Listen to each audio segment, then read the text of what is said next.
bukan ke tempat air yang baik, tetapi ke selokan alias kepada kegelapan, ya. Nah, oleh sebab itu kita perlu mengalir, kita perlu terbuka kepada Roh Kudus, tetapi kita juga perlu benar-benar supaya hidup kita ini menurut bukunya Rick Warren, The Purpose Driven Life, ya, bahwa hidup ini digerakkan oleh satu tujuan.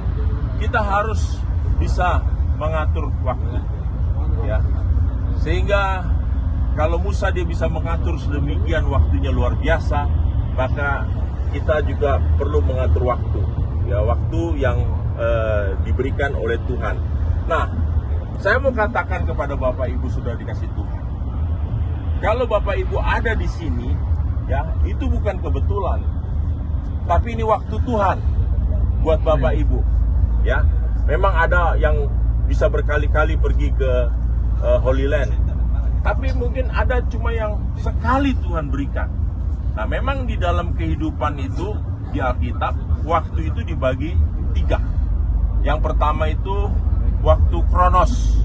Waktu Kronos itu waktu yang berjalan, ya, mulai dari kita kecil sampai dewasa. Itu biasa, semua orang mengalami waktu Kronos.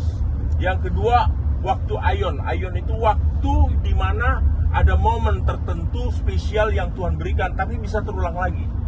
Ya, misalnya kita sedang dipromosikan atau kita sedang ulang tahun, itu terulang lagi, itu Aion, ya. Tapi ada satu waktu yang Alkitab bilang, itu namanya waktu Kairos. Sekali Tuhan berikan dan tidak akan ada kesempatan lagi. Nah, di antara kita semua dari 21 peserta ini, itu ada yang memiliki waktu Kairos, ada yang memiliki waktu Aion. Ya, Ibu Teti ini sudah berkali-kali ke Holy Land, itu waktu Aion. Tapi di antara kita mungkin ada yang cuma sekali saja Tuhan kasih, itu waktu Kairos. Oleh sebab itu, di dalam perjalanan kita yang masih 9 hari lagi, biarlah kita melihat bahwa semua ini terjadi oleh karena anugerah Tuhan, ya, oleh karena kasih Tuhan kita boleh ada dan berada di tempat ini. Oleh sebab itu kita mau memaksimalkan segala berkat dan kasih Tuhan untuk kita boleh menikmati apa yang Tuhan boleh berikan kepada kita. Seperti Musa, dia bisa mengatur waktu sedemikian rupa sehingga dia dikatakan sebagai salah satu seorang pemimpin yang luar biasa. Nah, di dalam perjalanan kita selama kurang lebih, ya, hampir 8 jam ini, kita akan nanti singgah di tempat-tempat, ya, yang penting, yang tercatat di dalam Alkitab. Saya berharap nanti kita bisa ke Sumur Mara, kita bisa melihat tempat-tempat di mana sejarah keselamatan itu dinyatakan, sehingga Tuhan memakai hambanya Musa.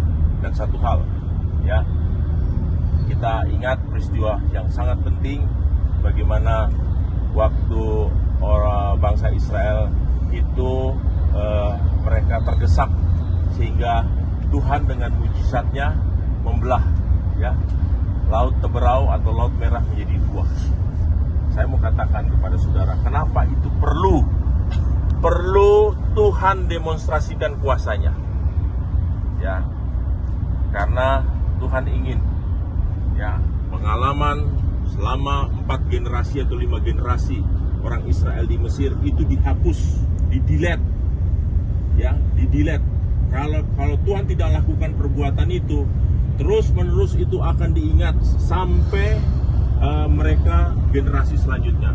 Tetapi dengan pengalaman bagaimana Tuhan mendemonstrasikan kuasanya, dan ketika Tuhan membelah Laut Teberau, ya, Laut Merah menjadi 2, bangsa Israel lewat, dan akhirnya mereka menyaksikan dengan mata kepala sendiri bangsa yang mereka takuti, orang-orang yang mereka takuti, yang selama ini menindas mereka, dihabisi oleh Tuhan, ya, di Laut Merah. Itu membuktikan bahwa Allah yang mereka sembah, ya, Allah Abraham, Ishak dan Yakub atau Yahweh, lebih besar dari kerajaan apapun.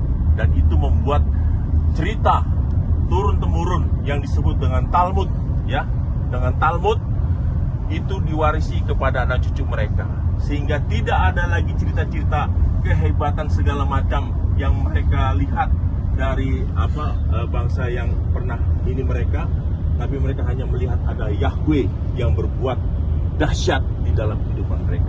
Saya harap grup kita juga akan melihat ya Allah yang dahsyat, yang sama, yang membelah laut Teberau, itu juga terjadi di dalam kehidupan ya perjalanan kita selama 12 hari ini. Amin.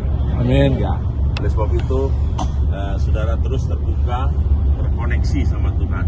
Ya, Tuhan Yesus memberkati. Mari kita memuji satu pujian.